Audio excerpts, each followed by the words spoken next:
Zame je bilo, moram priznati, to tudi eno učno obdobje, kako postati boljši človek.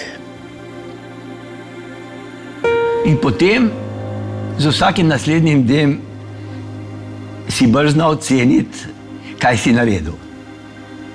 Biti olimpijski prvak, ne glede v kateri kategoriji, invalidnosti ali slušečih ljudi, ni mačji kaša.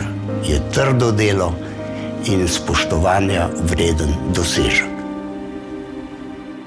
Kakorkoli se bo to zdaj mogoče čudno slišalo, mi je njegova gluhota omogočila videti cel svet.